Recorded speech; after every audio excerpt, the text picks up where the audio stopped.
मध्य प्रदेश में बच्चों का स्कूल जाना और क्लासरूम में बैठकर पढ़ना उस सपने जैसा हो गया है जिसका जल्द साकार होना आज की तारीख में बड़ा मुश्किल लग रहा है। दरअसल कोरोना की दूसरी लहर कमजोर पड़ने के बीच हर किसी को तीसरी लहर का डर सता रहा है।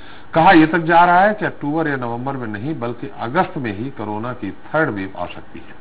ऐसे में सीएम शिवराज सिंह चौहान ने फैसला लिया है कि प्रदेश में स्कूल फिलहाल बंद ही रहेंगे और बच्चों के ट्यूशन फीस के अलावा कोई अतिरिक्त पैसा नहीं लिया जाएगा। लेकिन निजी स्कूलों के संचालक सरकार के इस निर्णय से सहमत नहीं है। उनके मुताबिक सरकार का फैसला एक तरफा है। इतना ही नहीं, स्कूल संचालकों ने एक ऐसी चेतावनी भी दे दी है जिसके बाद बच्चों की पढ़ाई तो खटाई में पड़ ही गई है, साथ ही प्राइवेट स्कूल के टीचर्स को भी अपने भविष्य की चिंता सताने लगी है। चलिए इस बड़े और गंभीर मुद्दे पर चर्चा शुरू करें, उसके पहले देख लेते हैं रिपोर्ट। कोरोना के चलते मध्य प्रदेश में बीते 1.25 साल से स्कूल बंद है और आगे भी ये बंद ही रहेंगे। दरअसल मुख्यमंत्री शिवराज सिंह चौहान ने तीसरी लहर की आशंका खत्म होने तक स्कूलों को बंद रखने का फैसला किया है। इतना ही नहीं, उन्होंने स्कूल संचालकों को ट्यूशन फीस के अलावा कोई अतिरिक्त राशि नहीं लेने के भी निर्देश दिए हैं। हम स्कूल खोलने का फैसला नहीं कर पा रहे क्योंकि बच्चों की जिंदगी खतरे में नहीं डाल सकते। ट्यूशन फीस के अलावा और कोई वसूली बच्चों से, पालकों से नहीं होगी और ट्यूशन फीस भी पिछले साल से इस साल बढ़ाई नहीं जा सकेगी किसी भी कीमत पर। ये मेरे साफ और स्पष्ट निर्देश है। तीसरे लहर की संभावना है जैसे ही हम समाप्त करेंगे, हम स्कूल खोलने की दिशा में आगे बढ़ेंगे। मुख्यमंत्री शिवराज सिंह चौहान ने जैसे ये बड़ा ऐलान किया, उधर निजी स्कूलों के संचालक भड़क गए और उन्होंने सरकार के फैसले का विरोध करना शुरू कर दिया। स्कूल संचालकों का तर्क है कि स्कूल पिछले 15 महीने से बंद है, लेकिन खर्चे चालू हैं। सरकार ने प्राइवेट स्कूलों को किसी तरह की रियायत या मदद नहीं की है, लेकिन इस सत्र में भी केवल ट्यूशन फीस लेने जैसा एक तरफा फैसला लेने का ऐलान किया है। स्कूल संचालकों के मुताबिक अगर सरकार ऐसा कोई आदेश जारी करती है तो आगामी 12 जुलाई से प्रदेश के 20,000 निजी स्कूल अनिश्चितकाल के लिए बंद कर दिए जाएंगे। इस दौरान ऑनलाइन क्लासेस भी बंद रहेंगी। इसी लहर जिसके बारे में अभी कोई भी फिक्स मालूम नहीं है कि कब आएगी, क्या आएगी, उसके कारण अब अभी से बच्चों को शिक्षा से विमुख ना करें। हम तो रिक्वेस्ट ही कर रहे हैं सरकार से कि हमको मौका दिया जाए, हमसे बात सुनी जाए, और नहीं सुनते हैं तो 12 तारीख से हम स्कूल अपने बंद कर रहे हैं। कोरोना की संभावित तीसरी लहर के मद्देनजर स्कूलों को नहीं खोलने वाला सरकार का फैसला कितना सही है इसका तो पता नहीं, लेकिन निजी स्कूल संचालक इस बड़े निर्णय से आक्रोशित हैं और उन्होंने 12 जुलाई से स्कूलों को अनिश्चितकाल तक के लिए बंद करने का मन बना लिया है। लेकिन अब सवाल इस बात को लेकर है कि अगर स्कूल अनिश्चितकाल के लिए बंद हो जाएंगे और ऑनलाइन एजुकेशन पर भी ब्रेक लग जाएगा तो बच्चे कैसे पढ़ेंगे? वहीं निजी स्कूलों में काम करने वाले टीचर्स को सैलरी कैसे मिलेगी? वे कैसे अपना घर चलाएंगे? क्या सरकार ने इस दिशा में कुछ सोचा है? जनता इसका जवाब भी जानना चाहती है। Bureau report, Swaraj express. तो खटाई में पढ़ाई मध्य प्रदेश के इस मुद्दे पर चर्चा करने के लिए हमारे साथ जल्द ही जुड़ेंगे बीजेपी नेता विकास मुंद्रा जी। हमारे साथ कांग्रेस नेता विवेक त्रिपाठी जी जुड़ गए हैं। आपका बहुत स्वागत है। प्राइवेट स्कूल एसोसिएशन के उपाध्यक्ष बिनी राज मोदी जी हैं, आपका स्वागत है। साथ ही स्कूल पालक संघ के प्रदेश अध्यक्ष कमल विश्वकर्मा भी हमारे साथ फोन पर जुड़े हैं। पहले कमल जी आपसे ही। कमल जी, आप लोगों ने शिक्षा मंत्री से भी मुलाकात की थी, स्कूल शिक्षा मंत्री से मुलाकात की, क्या परेशानी है पालक संघ को? कमल जी, मेरी आवाज आ रही है? हाँ, आवाज आ रही है आपकी। सभी को मेरा नमस्कार जी। हमारे साथ पालक संघ, हमारे साथ प्राइवेट स्कूल एसोसिएशन के उपाध्यक्ष बिनी राज मोदी जी भी हैं, वो आपकी बात सुन रहे हैं। जी जी जी जी जी। देखिए, पालक महासंघ ने कभी भी निजी स्कूलों का कोई विरोध नहीं किया है और ना ही करेगा, क्योंकि स्कूल देते हैं। लेकिन अब मैं जो आपको बताना चाह रहा हूँ, मध्य प्रदेश सरकार मतलब उच्च न्यायालय में पिछले साल प्राइवेट स्कूल एसोसिएशन की पूरी टीम अदालत है उसमें उच्च न्यायालय गई थी। हाँ। उसके बाद 1-2 महीने वो केस चला।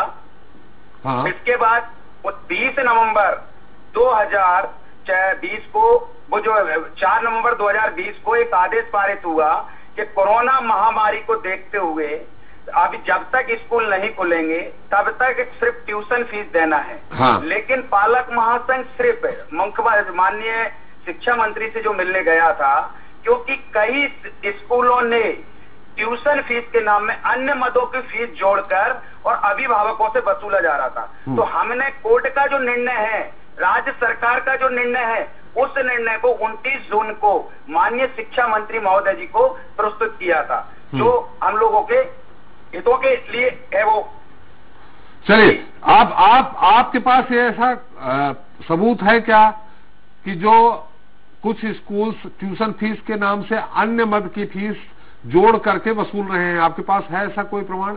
बिल्कुल, हमारे पास ऐसे कई प्रमाण हैं जो लिखित में भी हमारे पास संघ के पास बाकायदा दस्तावेज लगे हुए हैं। उन दस्तावेजों के आधार पे हमने जिला शिक्षा अधिकारी महोदय, संचालय महोदय, कई शिकायतें हम लोगों ने की हैं। चलिए मोदी जी, हम आपसे जानना चाहेंगे, आप लोगों ने जो अनिश्चित काल के लिए 12 तारीख से बंद करने की बात कही है, दूसरा जो पालक संघ के अध्यक्ष जो कह रहे हैं कि कुछ स्कूल ऐसा कर रहे हैं, आपके नॉलेज में है क्या? देखिए, पहले तो मैं बताना चाहूंगा कि हाई कोर्ट के जिस आदेश की वो बात कर रहे हैं वो सत्र 20-21 के लिए था। मध्य प्रदेश सरकार ने जो आदेश जारी किया था वो भी सत्र 20-21 के लिए था। 1 मार्च को आदरणीय के द्विवेदी जी द्वारा सुप्रीम कोर्ट के आदेश के पश्चात एक व्याख्या करते हुए आदेश जारी किया गया था, वो भी 20-21 के लिए था। जिसमें साफ उल्लेख था कि ये जो व्यवस्था ट्यूशन फीस की दी गई है, लेकिन सिर्फ ट्यूशन फीस नहीं, उसके साथ एग्जाम फीस भी थी, तो हाईकोर्ट ने एग्जाम फीस भी लेने बोला था। ये दोनों फीस और ये व्यवस्था सत्र 20-21 के लिए लागू होगी। तो जो कमल विश्वकर्मा जी बता रहे हैं कि 20-21 में अगर किसी विद्यालय ने इसके ऊपर फीस ली है तो डेफिनेटली वो न्यायालय की अवहेलना है और उसके खिलाफ कार्रवाई होना चाहिए। अब बात करते हैं आज अपन बैठे हैं सत्र 21-22 में। 21-22 के लिए किसी न्यायालय एवं सरकार ने आज तक ऐसा कोई भी आदेश जारी नहीं किया कि आप केवल ट्यूशन फीस लेंगे, क्योंकि स्कूल तो खुल गए थे, मार्च में तो चालू थे स्कूल। 9वीं से 12वीं तो रेगुलर चल रहा था, वो तो दूसरी वेव आई और स्कूल बंद हुए 6 से 7 अप्रैल के बाद। तो जो आदेश है वो अभी आया है, मुख्यमंत्री जी ने जो घोषणा की कि केवल ट्यूशन फीस ली जाए, और जिसके परिप्रेक्ष्य में आज हम लोग ने बैठक की थी और आज शाम को आदेश भी जारी हो गया है कि सरकार अभी स्कूलों को बोल रही है कि आप केवल ट्यूशन फीस ही लें। ये अब जारी हुआ है। तो आज के पूर्व अगर किसी विद्यालय ने इस सत्र में ट्यूशन फीस के अलावा और भी फीसें ली हैं तो वो किसी तरह से गलत नहीं है, क्योंकि उनके पास ऐसा कोई आदेश नहीं था।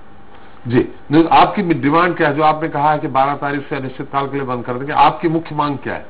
हमारी मुख्य मांग है कि सबसे पहले तो जब स्कूलों के संबंध में कोई फैसला लिया जा रहा है तो एक एसोसिएशन या एक ग्रुप ऑफ स्कूल्स को बुला के कम से कम हमसे डिस्कशन किया जाए, पहली चीज। दूसरी चीज, बिहार ने घोषणा करी है 12 तारीख से स्कूल खुल रहे हैं, महाराष्ट्र ने घोषणा करी कि जहां पे कोरोना सबसाइड हो गया है वहां पे 15 तारीख के बाद स्कूल खोले जाएंगे। तो हमारा प्रदेश इसमें क्यों पीछे? हमारा प्रदेश तो कोरोना में एकदम 34वें नंबर पे आ गया है, केस ही नहीं आ रहे। तो ये तो अच्छा होगा कि हम अगर आगे बढ़ के और कोशिश करें कि भाई स्कूल फेज्ड मैनर में खोले जाएं, कम बच्चों को बुलाया जाए। पिछले साल आपको याद होगा मैं आप ही के चैनल पे आया था और हमने बात की थी कि गाइडेंस के लिए बच्चों को बुलाया जा रहा था। गाइडेंस के लिए स्कूल खोलना वापस शुरू किया जाए, कम से कम एक पॉजिटिविटी तो हो, बच्चों को लगे तो कि स्कूल खुलने वाले। अगर माननीय मुख्यमंत्री सार्वजनिक रूप से ये बोल देते हैं कि स्कूल अभी नहीं खुलेंगे कोरोना की तीसरी लहर तक, मतलब पेरेंट तो सुनिश्चित हो गया कि साहब अब स्कूल नहीं खुलने वाला, जनरल प्रमोशन मिलेगा, फिर ना मुझे फीस देने की जरूरत है, ना मुझे ऑनलाइन क्लास अटेंड करने की जरूरत है। इससे आप लोगों को नुकसान क्या हो रहा है? सर, अगर स्कूल नहीं खुलेंगे, ऑनलाइन क्लास पेरेंट अटेंड नहीं करेगा तो फीस क्यों देगा? फीस नहीं देगा स्कूल चलेगा कैसे? सेकेंडली, अगर सिर्फ ट्यूशन फीस की बात करें, हमने पिछले साल जो आदेश आया हमने उसको माना। हम लोग की उम्मीद थी कहीं ना कहीं सरकार हम लोग को मदद करेगी। हमें उम्मीद थी कि सुप्रीम कोर्ट में जो केस लगा था जिसके अंतर्गत ये बात हो रही थी कि साहब पैंडेमिक के दौरान जो ब्याज लगा है वो माफ हो जाएगा, वो केस का फैसला आ गया कि ब्याज माफ नहीं होगा, ब्याज के ऊपर ब्याज माफ होगा। तो आज पिछले 18 महीने से जो भी हमारी EMI पे है, जो हम ब्याज पे कर रहे हैं और जो भी हमारे खर्चे वो रेगुलर है। हाई कोर्ट ने बोला कि आपको 80% तनख्वाह भी देनी है, वो भी हमारे ऊपर लागू है। हमें हमारे खर्चों में कमी कहाँ आई? केवल ये कमी है कि साहब बस नहीं चल रही तो डीजल का पैसा बच रहा है, पर ड्राइवर और कंडक्टर की तनख्वाह वो तो लग रही है। कम दे सकते हैं लेकिन देना तो पड़ेगी ना, उनके परिवार का क्या होगा? नहीं तो जी, विपक्ष क्या सोचता है? विवेक जी, मुख्यमंत्री जी का निर्देश निश्चित तौर पे उन्होंने बच्चों के जान की परवाह करते हुए ऐसा निश्चित निर्णय लिया है, क्यों लेंगे वो निर्णय? लेकिन इसमें आपका क्या कहना है? देखिए, सवाल यहाँ पे ये उठता है कि बगैर संवाद किए हुए आपको सभी को कॉन्फिडेंस पे लेना चाहिए था, चाहे वो स्कूल्स का एसोसिएशन हो चाहे अभिभावक संघ हो। आपने किसी भी तरीके की चर्चा किए बगैर एक तुगलकी फरमान निकाल दिया जिसका असर आज लाखों परिवारों पे पड़ रहा है। चर्चा कर लेते और फिर निकाल देते तो ठीक था। देखिए, चर्चा करना, भाई पार्क खुल रहे हैं, मॉल खुल रहे हैं जहाँ पे बच्चे जा रहे हैं, क्या वहाँ पे कोरोना का इफेक्ट नहीं है? स्कूलों के पास व्यवस्था है रोल नंबर की। अगर किसी क्लास में 50 बच्चे हैं तो वो रोल नंबर के आधार पर 1 से 10 तक मंडे को बुला ले, 11 से 20 तक ट्यूसडे को बुला ले, ये व्यवस्था के रूप में भी। जब हमें पता है कोरोना के साथ में हमें लड़ना है, कोरोना के साथ में हमें चलना है, तो बच्चे भविष्य की नींव है। आज स्कूल का बच्चा भविष्य की नींव है।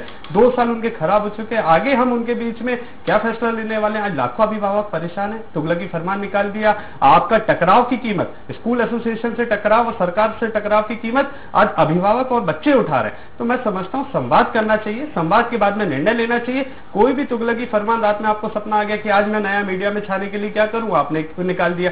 जब अभिभावक संघ आपके मंत्री जी क्या जाता है तो अभी मंत्री जी कहते हैं जाओ मरना है तो मर जाओ। ये संवादहीनता जिस तरीके से मध्य प्रदेश में बढ़ती जा रही है, ये चिंता का विषय। लाखों परिवार, लाखों अभिभावक आज संकट में, अपने बच्चों के भविष्य को लेकर संकट में। तो कोई बीच का रास्ता निकालना चाहिए। फीस कमेटी क्यों नहीं बनाई दी जाती है? एक फीस कमेटी मध्य प्रदेश में होनी चाहिए, एक रेगुलेटरी कमेटी होनी चाहिए। आज लाखों परिवार, ये देखिए पूरा चेन है। जब कोई अभिभावक स्कूल में फीस जमा करता है तो वो एक पूरी चेन है। उससे बस की व्यवस्था जमती है, स्टाफ की फीस जाती है, ड्रेस की व्यवस्था होती है, स्टेशनरी की व्यवस्था होती है। तो ये अपने आप में एक, मैं समझता हूँ एजुकेशन का एक बहुत बड़ा वो है। तो इसको समझने के लिए शिवराज जी को बीच का रास्ता निकालना चाहिए, समझदारी का परिचय देते हुए इन सभी संगठनों को, मैं कहता हूँ छात्र संगठनों को भी इसमें इन्वॉल्व करना चाहिए, एबीवीपी, एनएसयूआई को भी बुलाना चाहिए। अच्छे सुझाव आएंगे, उन सुझावों के बाद में कोई फैसला होगा तो लाखों बच्चे, लाखों बच्चों का भविष्य खराब होने से बचेगा। निश्चित ही आज 10वीं 11वीं 12वीं के जो बच्चे हैं, JEE नहीं हो रहा है, नीट नहीं हो रहा है, तो आज बच्चों का जो ये साल खराब हो रहा है।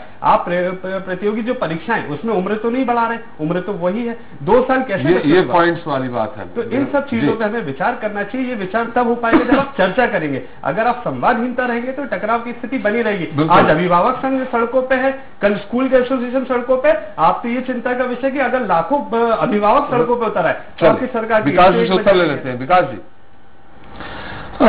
त्रिपाठी साहब, जो बात यही है, संघ के प्राइवेट एसोसिएशन के उपाध्यक्ष भी बैठे हैं, स्कूल एसोसिएशन के पालक संघ भी है। एक बार चर्चा करते, जैसा उन्होंने कहा महाराष्ट्र में अन्य जगहों पे रोल नंबर सिस्टम है, उसके अनुसार एक आदेश निकाल देना, जैसा मोदी जी की चिंता है। देखिए आपको भी, अगर इन्होंने स्कूल के निर्माण करने में अगर लोन लिया है, बस का लोन लिया है, आप वो ब्याज तो माफ नहीं कर रहे हैं, नंबर 1। जब ब्याज माफ नहीं कर रहे हैं, दूसरा विवेक जी ने बहुत अच्छा सवाल कि आप कोई भी प्रतियोगी परीक्षा के लिए आप उम्र बढ़ाने की बात नहीं कर रहे हैं, सीधे बंद यानी बंद, आपका कुछ नहीं बिगड़ रहा। देखिए मूल बात है जो मुख्यमंत्री जी ने अनाउंसमेंट किया है, वो एक लार्जर इंटरेस्ट में लिया गया कदम है कि अभिभावकों को, जो कि कोरोना काल में सभी परेशान हैं, अभिभावकों के ऊपर अन्यथा लोड ना रहे। और दूसरी बात, हमने देखा कि जब स्कूल नहीं जा रहे हैं तो स्कूल के भी खर्चे अपने आप कमतर होते हैं। कौन से? वो बता रहे हैं ना, बस के अलावा बाकी कोई खर्चा। हाँ, तो ट्यूशन फीस लेना है तो ट्यूशन फीस ही लेने का बोला है ना, ट्यूशन फीस लेने की ही चर्चा हो रही है। शिक्षण किस तरह से होना है, ऑनलाइन ही होना है, उसमें स्कूल का लैब का खर्चा बचता है, लाइब्रेरी के खर्चे बचते हैं, स्कूल बिल्डिंग मेंटेनेंस के खर्चे बचते हैं। कई स्कूलों में, निजी स्कूलों में तो डेवलपमेंट चार्जेस तक लिए जाते हैं। तो क्या डेवलपमेंट कर रहे हैं अभी? तो बहुत सारे अन्य खर्चे हैं जो स्कूल भी बचा रहे हैं, और एट अ लार्जर इंटरेस्ट की पालकों को भी सहूलियत हो, बच्चों के माँ बाप पे, परिवार पे बोझा ना हो। सरकार का जो एक कदम है, ये जो निर्णय है, वो व्यापक रूप से जिसकी स्वागत हो रहा है, और हम सब स्वागत करते, धन्यवाद देते हैं मुख्यमंत्री। विकास जी, हम आपके पास फिर आएंगे, एक बार पूछ लेते हैं थोड़ा सा बिनी राज मोदी जी से। मोदी जी, जैसा उन्होंने कहा सिर्फ ट्यूशन फीस, बाकी सारे खर्चे नहीं, आप बता सकेंगे कि और क्या खर्चे इस समय लग रहे हैं? बोला कि लाइब्रेरी का खर्चा क्या होता है? लाइब्रेरियन काम कर रही है और अभी भी उसकी तनख्वाह जा रही है, और लाइब्रेरी बुक्स ऑलरेडी खरीद के रखे, वो इन्वेस्टमेंट हो चुका है।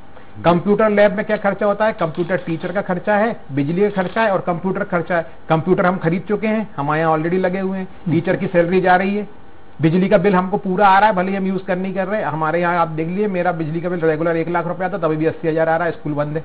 पिछले 18 महीने से मैं 80,000 रुपए का बिल पे कर रहा हूँ, कोई मिनिमम बिल की में छूट नहीं मिली हुई है हमको। इसके बाद एक्टिविटी क्या होती है कि सब एक्टिविटी का सामान, ग्राउंड और टीचर, फिजिकल एजुकेशन टीचर आज भी लगे हुए हैं, म्यूजिक के टीचर आज भी लगे हुए हैं, ड्राइंग के टीचर आज भी लगे हुए हैं। क्या हम उनको सैलरी नहीं दे रहे? मेरे सारे स्कूल उनको सैलरी दे रहे हैं। ऑनलाइन वो आज भी ऐसी चीजें करा रहे हैं। मेरा पेरेंट से कोई माने पेरेंट को अगर सरकार छूट देना चाहती है तो मैं इस बात का मैं भी स्वागत करता हूं कि बहुत अच्छी बात है साहब, केवल ट्यूशन फीस ली जाए। लेकिन स्कूल जो नुकसान झेल रहे हैं, क्या सरकार का फर्ज नहीं बनता कि आगे आके उन स्कूलों के लिए भी कुछ किया जाए? एक आर्थिक पैकेज हम लोग के लिए भी दिया जाए कि भैया चलो आपकी जो EMI है उसमें जो ब्याज लग रहा है हम वो माफ करवा देते हैं, हम इससे ज्यादा तो कुछ नहीं मांग रहे, आप हमारा ब्याज माफ कर दीजिए, हम ट्यूशन फीस में ही पढ़ाते रहेंगे। हम तो ये भी बोल रहे हैं केवल ट्यूशन फीस दीजिए, जब तक स्कूल नहीं खुलता हमारा ब्याज माफ। दो बात त्रिपाठी साहब, हमारे यहाँ एक तो शासकीय स्कूल है, दूसरे अशासकीय स्कूल है जो कि नॉन एडेड है, और खोले कैसे गए हैं? खुद के सुख के लिए, खुद की खुशी से खोले गए ना, बच्चों को परोपकारी भाव से शिक्षा देने के लिए तो खोले गए हैं। देखिए नहीं खोले ही इसलिए जाते हैं, ये कोई प्रॉफिट मेकिंग स्कूल है, देखिए प्राइवेट मेकिंग स्कूल्स को प्रॉफिट मेकिंग अनएडेड है, प्रॉफिट मेकिंग इनिशिएटिव से तो नहीं खोले जाते हैं। आपने बच्चों को पढ़ाने के लिए एक आधारभूत संरचना का संकलन किया, उसका निर्माण किया, और आप बच्चों को पढ़ा रहे हैं। अब मैं सुन रहा हूँ EMI भी हमें देखना है, हमें तो लोन लेके क्या देखिए परोपकार के लिए खोला है, लेकिन परोपकार ऐसा नहीं उसका घर जल जाए। नहीं, बहुत अच्छी बात कह रहे हैं आप। जैसे मोदी जी ने कहा भी बिजली का खर्चा फिर भी 80,000 रुपये आ रहा है जो कि फिक्स मिनिमम होता है, तो इसको रेगुलेट स्कूल्स को अपने अपने तरीकों से करना पड़ेगा। वो लोड कम करा सकते हैं, बिजली का लोड कम कराएं, टाइम बिंग ये व्यवस्थाएं इलेक्ट्रिसिटी कंपनीज देती हैं। मुझे लगता है वो इसलिए कहा कि आपने कहा क्या खर्चा रख रखा, मैं बताया ना, मैंने बताया। फिर अगर कोई खर्चा नहीं है तो मुझे तो अच्छी बात है, मोदी जी को और सभी प्राइवेट स्कूल्स को नियामक के पास में जाना चाहिए। 2017 से हमारे तो नियामक बना हुआ है, उसके पास जाना चाहिए कि हमें अन्य कोई खर्चे होते नहीं है, तो अन्य मदों की फीस कलेक्शन का काम तो फिर गलत हो जाएगा। मतलब ये तो हमेशा के लिए गलत हो जाएगा। अगर अन्य खर्चे होते नहीं है तो लेते क्यों है अन्य मदों में खर्चे होते हैं भाई, लेते क्यों है? फिर मैं आपको बता रहा हूँ अन्य खर्चे होते हैं और जो आज भी हो रहे हैं, लेकिन हम उसमें फीस नहीं ले पा रहे। देखिए मोदी जी, दो बातें हैं, हम फीस नहीं ले पा रहे उन खर्चों की। आपने बोला क्या खर्च रुक गया? खर्च नहीं रुक रहा। जो एक्टिविटी खर्च है, जो माने कार्यकलापों खर्च है, लाइब्रेरी खर्च है, कंप्यूटर खर्च है, स्मार्ट क्लास का खर्च है। आज जो टीचर्स पढ़ा रहे हैं, स्मार्ट क्लास का खर्चा आपका सर, स्मार्ट क्लास के लिए मंथली एग्रीमेंट है, 5-5 साल के हमने एग्रीमेंट किए हुए हैं। डिफर करना पड़ेंगे ना, कर रहे हैं स्कूल। कितने बच्चे कितने स्मार्ट क्लास पे ऑनलाइन सब्जेक्ट ले रहे हैं, टीचर्स घर से लेसन ले रही हैं। ऑनलाइन पोर्टल पे जो पढ़ाने के लिए आज की डेट में माइक्रोसॉफ्ट टीम के थ्रू या गूगल के थ्रू जो लोग पढ़ा रहे हैं उसके लिए भी पेमेंट लग रहा है, हर चीज में पैसा लग रहा है। पिछले साल ये व्यवस्थाएं स्कूल को आपके तय करनी चाहिए। आप क्यों इस तरह की व्यवस्थाएं करते हैं कि इधर से हाथ उधर कंसल्टेंट को रखना? ट्यूशन फीस में क्या स्कूल चल सकता है? EMI की बात अगर लेकर के है, ठीक है, कोरोना महामारी आई है, EMI में इनको देना है, आप इस तरफ तो निषेध कर सकते हैं कि भाई EMI में कुछ कम ब्याज करा दे, बिजली का बिल कुछ कम, इतना तो कर सकते हैं। ये तो सुझाव हो सकता है। इस मामले में सरकार जो पहल कर सकती है, मुझे लगता है कि निजी स्कूलों के संचालकों को मिलकर ये एक रिप्रेजेंटेशन सरकार को देना चाहिए, और इस मामले में सोच विचार हो सकता है कि किस तरह से उनके इस पक्ष को सुलझाया जा सकता है। लेकिन एक व्यापक हित की दृष्टि से केवल tuition charges, tuition fees school ने, ये व्यवस्था सरकार कर रही है। और मुझे लगता है कि मध्य प्रदेश ने पहले सबसे प्रथम होकर ये बात को पहले भी किया था, पिछली बार भी किया था, और उनका कैसे खर्चा और प्रदेशों ने भी इसे फॉलो किया था। आप देखिए आज कर्नाटका में भी ये व्यवस्था की गई है, वहां तो 75% फीस की व्यवस्था कर रहे हैं। वो क्यों नहीं खोल सकते? जी, मॉल खोल सकते हैं क्या? मॉल में बच्चे नहीं जा रहे हैं? नहीं, देखिए और विवेक जी ने एक बहुत अच्छी बात कही कि आप कंपटीशन नहीं हो रहे हैं, क्या उम्र बढ़ाएंगे? नहीं, अगर महामारी तो भाई आपने 34 साल सीमा रखी, 35 साल करिए ना। नहीं, वो व्यवस्थाएं सब कॉम्पिटिटिव एग्जाम्स हो रहे हैं, जेई के एग्जाम्स हो रहे हैं, नीट भी प्लान है, वो भी होगा। लेकिन एग्जाम कब हुए थे? PSC का ठीक है, डिफर हुआ है, लेकिन होना है, वो एक विषय हो सकता है उम्र का। कई बार PSC UPSC की उम्रें बढ़ाई जाती रही हैं, घटाई जाती रही हैं, तो वो आगे का निर्णय वो अभी स्कूल एजुकेशन के फ्रंट के ऊपर, तो मुझे लगता है कि उससे रिलेटेड नहीं है ये। लेकिन जो स्कूल के बच्चों को एग्जाम्स देना है, जेई नीट, जेई की जो डेट्स आ गई है, उनके 2 राउंड रुके हुए थे जेई के, उसकी डेट्स आ गई हैं 20 जुलाई की और मेरे ख्याल से 28 जुलाई की है। चाह रहे थे विकास विवेक जी। देखिए, पूरी चर्चा के विषय में हम जब बात कर रहे हैं तो हम बात कर रहे हैं सिर्फ निजी स्कूलों की। निजी स्कूलों पे तो सरकार का कोई जोर नहीं है, ना शिवराज जी का कोई जोर चलता है। वो बात करते हैं ट्यूशन फीस लेने की, निजी स्कूल संचालक जो लेना चाहते हैं वो अभिभावकों पे दबाव डाल के ले लेते हैं। हम बात करते हैं सरकारी स्कूल की। सरकारी स्कूल में जाता है गरीब तबके का बच्चा, ऑटो चालक का बेटा, सब्जी वाले का बेटा, हमारे घर में साफ सफाई करने वाले बच्चों के बेटे। क्या उनके पास लैपटॉप होता है जिससे वो ऑनलाइन क्लासेस घर में अटेंड कर सकें? आप सरकारी स्कूलों के टीचरों को तो पूरी वेतन दे रहे हैं, क्या आपने उस वेतन में कटौती की है? किसी की भी तरह का स्टाफ में कोई कटौती की है? यहाँ पे जब स्कूल के बच्चों की बात होती है तो मध्य प्रदेश के भविष्य की बात होती है। ये बात और कोई भी निर्णय हो तो आप चर्चा तो करें। आपकी संवादहीनता की आज यहाँ पे जो आपकी संवादहीनता है उसका पूरा खामियाजा मध्य प्रदेश का बच्चा क्यों भुगत रहा है? आज सरकारी स्कूलों में यह व्यवस्था है कि स्टूडेंट उसकी पढ़ाई बिल्कुल पूरी तरीके से ध्वस्त हो चुकी है। आज हम ग्राउंड पे काम कर रहे हैं। चिंता का विषय यह है कि जो कल घर में काम करने वाली बाई आती थी, आज उसके साथ में उसकी 6 साल की 10 साल की बच्चियां घर में काम करने जाने लगी हैं। सब्जी के ठेलों पे बच्चे दिखने लगे, कारखानों में बच्चे दिखने लगे। ये वो बच्चे जो कल तक सरकारी स्कूल में शिक्षा अर्जित करने जाते थे, आज स्कूल बंद होने के बावजूद उनके पास कोई ऑनलाइन की व्यवस्था नहीं थी तो पढ़ाई छोड़ के नौकरियां कर रहे हैं। बिल्कुल, ये भी क्या कहेंगे? नहीं, देखिए केवल ऑनलाइन ही नहीं है, उसके लिए दूरदर्शन मैं बता दे रहा हूँ भाई, दूरदर्शन की मदद उससे ली जा रही है। टीचर संपर्क करते हैं, खास करके ग्रामीण क्षेत्रों में। तो ग्रामीण क्षेत्रों में लाइट रहती है क्या दूरदर्शन से आप पढ़ाई? नहीं, ऐसा नहीं कि एक लेसन एक ही बार आता है और कई बार दिखाए जाते हैं, अलग अलग स्लॉट्स हैं उसके, अलग अलग वक्त में दिखाए जाते हैं और व्यवस्था है। ना देखिए विवेक जी सुन लीजिए ना मेरी बात, एक मिनट। नहीं, बात केवल मेरी सरकार, आपकी सरकार, मध्य प्रदेश की सरकार की नहीं है, सभी प्रदेशों में स्थितियां क्या है। अच्छा, एक बात बताइए, आपका क्या कहना है कि फीस कमतर नहीं की जानी चाहिए? आप यही कह रहे हैं ना? कांग्रेस का स्टैंड ये है, कांग्रेस का स्टैंड ये है, कांग्रेस का स्टैंड ये है क्या? स्कूल बंद होने का खामियाजा कौन भुगतेगा? स्कूल बंद होने का जिम्मेदार कौन है? कौन है? आपकी संवादहीनता की कीमत मध्य प्रदेश का अभिभावक और लाखों बच्चे क्यों चुकाएंगे? आप क्यों नहीं बैठते? नहीं, तो आपका कहना है कि स्कूल खोले जाने चाहिए। कांग्रेस इस मत पे है कि स्कूल खोले जाने चाहिए। मैंने तो नहीं बोला, मैंने कहा क्या कह रहे हैं? खोले गए, तय कर लीजिए, आप थोड़ा सा तय कर लीजिए, आप थोड़ा सा तय कर लीजिए कांग्रेस का स्टैंड क्या है। की संख्या में बच्चे घूमते हुए दिख रहे हैं, आप प्रतिबंध लगा दीजिए बच्चों का घर से निकलने पे, क्या तब कोविड नहीं होगा? आप बच्चों में ऐसी स्कूलों में ऐसी व्यवस्था कीजिए ताकि बच्चे आके अपने भविष्य का निर्माण कर सके। आप अपनी कमजोरी, अपनी लाचारी की कीमत यहाँ पे लाखों बच्चे चुका रहे हैं। आपकी क्षमता नहीं, आप स्वीकारिए ना कि आपकी क्षमता नहीं। कांग्रेस का स्टैंड जानना चाहता है, मॉल का स्टैंड क्या है? मॉल खोले जाए या नहीं खोले जाए? स्विमिंग पूल आपका क्या? मोदी जी ने कहा स्टैंड है प्रतिबंधित किया जाए, आपका क्या स्टैंड है? विकास जी, मोदी जी ने कहा, केवल विरोध के विकास जी, मोदी जी ने कहा कि सीधे एक आदेश निकाल देना, नहीं खुलेंगे बच्चे। उन्होंने कहा कि सिस्टम के साथ खोले जा सकते हैं।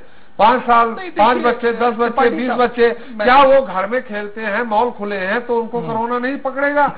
स्कूल जाएंगे, अगर सैनिटाइज करा के अगर आधे बच्चों की क्षमता से 1/4 अगर ले जाते हैं तो इस पर सोचना चाहिए, क्योंकि संवादहीनता बनी रही है आपकी। इस कारण कहीं संवादहीनता नहीं है। विभिन्न जिलों की क्राइसिस मैनेजमेंट बैठकों में विभिन्न मतलब सब डिविजन्स की, जिलों में भी सब डिविजन्स और जो ग्रामीण क्षेत्र की भी क्राइसिस मैनेजमेंट पंचायत स्तर तक की है, उनसे जो फीडबैक मिला है, जो विभिन्न पालक संघों ने जगह जगह के मंत्रियों से बात करी है, जनप्रतिनिधियों से बात करी है, उसके फीडबैक के अनुसार, नहीं बिल्कुल झूठ नहीं बोल रहा, क्राइसिस मैनेजमेंट कमेटियों के मेंबर्स आपकी पार्टी के भी हैं। कोई अभिभावक संघ का है, कोई स्कूल एसोसिएशन का है। देखिए अलग अलग आई हैं सूचनाएं, तब जाके सरकार ने निर्णय लिया। अच्छा चलिए, आप मुझे बोल लेने दीजिए भाई, मुझे बोल लेने दीजिए। झूठ नहीं बर्दाश्त किया जाएगा, झूठ नहीं।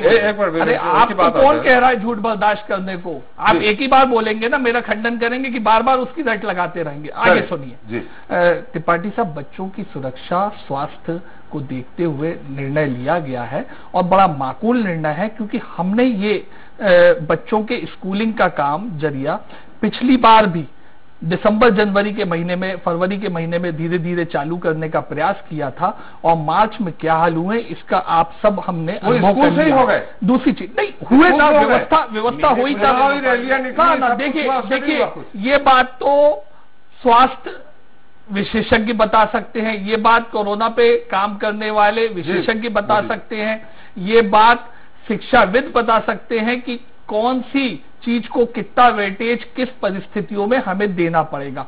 देखिए अगर नॉर्मल स्कूलिंग बंद हो रही है तो यकीनन सभी संकट में है। कोई ऐसा तो नहीं कि बहुत खुशी से व्यवस्था लाई जा रही है, लेकिन केवल निजी स्कूल संचालकों के इस हित के लिए कि उनकी फीस की वसूली हो सके, केवल इसके लिए चालू करना ठीक नहीं हो सकता। शिक्षाविदों से भी चर्चा हुई है। घूम रहे बच्चे, क्रिकेट नहीं खेल रहे, बच्चे गेम नहीं खेल रहे, अगर स्कूल में रोल नंबर के अनुसार से अल्फाबेटिकल ए नाम के बच्चे इतने आएंगे, इतने तक आएंगे, अगर इसकी व्यवस्था तो आपने स्कूल बंद कर दिया, आगे वो उनकी उस पढ़ाई का क्या होगा? वो 2 साल कैसे पढ़ेंगे, ऑनलाइन कैसे पढ़ सकते हैं? आप मोदी कोई कह रहे हैं नॉर्मल वे में जो पढ़ाई होती थी उससे तो हम पीछे हैं।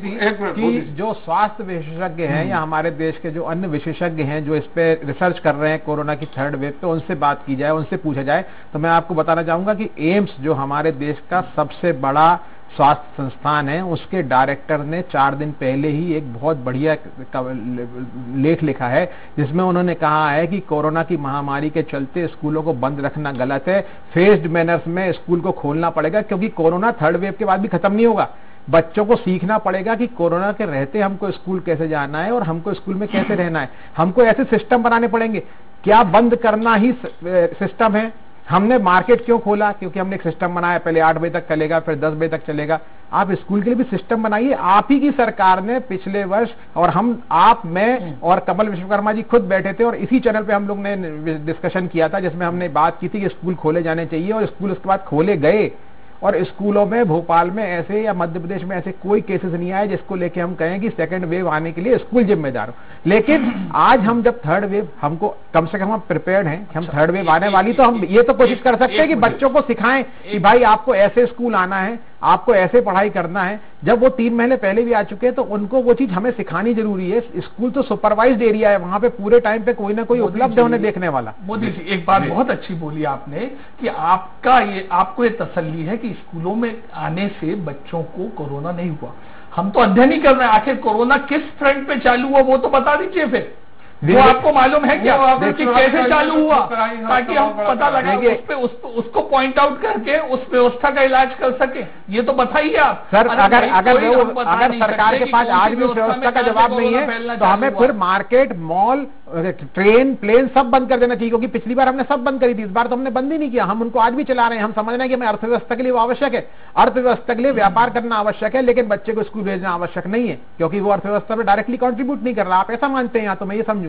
देखिए दूसरी बात मैं ये बोलना चाहूंगा कि यहाँ बार-बार निजी, मैं आपको यही बोलना चाह रहा हूँ कि निजी स्कूलों को हर बार फीस के लिए बोला जाता है कि ये अपनी फीस के लिए कर रहे हैं। सर फीस तो हमें पेरेंट ऑनलाइन में भी दे रहा है। फीस मुद्दा नहीं है, मुद्दा ये है कि क्या ऑनलाइन में स्कूल चलते चलते सरवाइव कर पाएंगे और सरकार हमें क्या सहयोग कर रही है। आज आपने स्वयं बोला कि हमें सरकार को चाहिए कि हमारे साथ बैठे बात करे। क्या हमारी आज तक आपकी पार्टी ने कोई भी ऐसी पहल की है जिसमें प्राइवेट स्कूल संचालकों को बुला के एक फोरम पे बिठाया गया हो? कम से कम उनके दुख दर्द समझ तो लीजिए। मैं बोल रहा हूं आज आप बाकी सभी तबके के दुख दर्द समझ रहे हैं। दुख दर्द हम भी आपकी जनता हैं, हम भी आपके लिए वोटर हैं, हम भी यहाँ रहते हैं और हमसे जुड़े 30 लाख परिवार हैं। मोदी जी समय समाप्त हो रहा, विकास जी का उत्तर आ जाए। विकास जी बहुत संक्षेप। देखिए व्यवस्था माकूल चर्चा के बाद बनाई गई है, इसको बुलाया उसको बुलाया, कोरोना काल में विभिन्न निर्णय लिए गए। ऐसा नहीं कि जब बाजार बंद किया गया तो पहले व्यापारियों को बुला के बैठक की गई हो तब उस पर रोक लगाई गई हो। हाँ किस तरह से व्यवस्था चालू की बनती रहे, जब हम उस फेज में जाते हैं तो बच्चों का बेस जो कमजोर हो रहा है। त्रिपाठी साहब बच्चों का बेस, शैक्षणिक बेस कमजोर हो रहा है, लेकिन हम उनके स्वास्थ्य को ही हताहत कर दें। स्कूल बंद होने से ऐसा नहीं कि बच्चे कोरोना से बच ही जाएंगे, जा रहे ये बात जैसा उन्होंने कहा पूरी तरह से बच्चों को प्रतिबंधित कर दीजिए। बिल्कुल कह रहे हैं, लेकिन देखिए जो भी कोरोना में रोकें लगाई जाती हैं उसके 2 प्रभाव होते हैं। एक तो डायरेक्ट इन्फेक्शन, बहुत देर के लिए एक साथ एक ग्रुप में होना, वो स्कूल में स्वाभाविक है, बच्चा 40 मिनट की क्लास अटेंड करता है, 40 मिनट एक रूम में रहते हैं बच्चे। ऐसे हालात कोरोना के संक्रमण के लिए ज्यादा बनते हैं, बनिस्बत की 2 मिनट आप आमने सामने मॉल में किसी से निकल जाएं। और देखिए, जब ये सब होता है, बंद है स्कूल, तो यकीनन जनमानस पे भी एक मानसिक दबाव रहता है कि संक्रमण के हालात खराब हो सकते हैं, हमें अपने बच्चों को सुरक्षित रखना। और आप देखेंगे इसका प्रभाव क्या होता है। नहीं, अगर रात का लॉकडाउन हमने 11 बजे के बाद रखा है तो इसका प्रभाव ये होता है साहब कि मेंटली लोग प्रिपेयर्ड हैं कि यहाँ कुछ गड़बड़ है, हमें अपने आप में सिक्योर्ड रहना चाहिए। समय हमारा समाप्त हो गया है। बहुत बहुत धन्यवाद आपका, विवेक जी आपका, मोदी जी आपका, और पालक संघ के अध्यक्ष कमल जी आपका हमारे साथ चर्चा में शरीक होने के लिए। तो निजी स्कूल संचालकों ने जो तर्क दिया है उसे दरकिनार नहीं किया जा सकता। ये बात सही है कि प्राइवेट स्कूलों की बहुत ज्यादा रियायतें या मदद नहीं मिली जो मिलनी चाहिए थी, लेकिन जब सवाल छात्रों के साथ ही शिक्षकों के भविष्य का भी है तो जरूरी है कि स्कूल संचालक ऐसी कोई भी जिद ना करें जिसके सिर्फ और सिर्फ नुकसान ही हो। उधर सरकार को भी चाहिए कि वो कोई ऐसा रास्ता निकाले जिससे कोरोना के सभी को सुरक्षित रखने के साथ बच्चों की पढ़ाई भी चलती रहे, शिक्षकों के सामने सैलरी का संकट न खड़ा हो। उधर निजी स्कूलों के संचालकों को भी महामारी के वक्त संस्थान बंद रहने की वजह से ज्यादा नुकसान न हो। खैर, अब देखना है सरकार इस पूरे मामले को कितनी गंभीरता से लेकर कैसे समस्याओं का समाधान करती है। इसी के साथ जनता आगे जवाब देता ही। नमस्कार।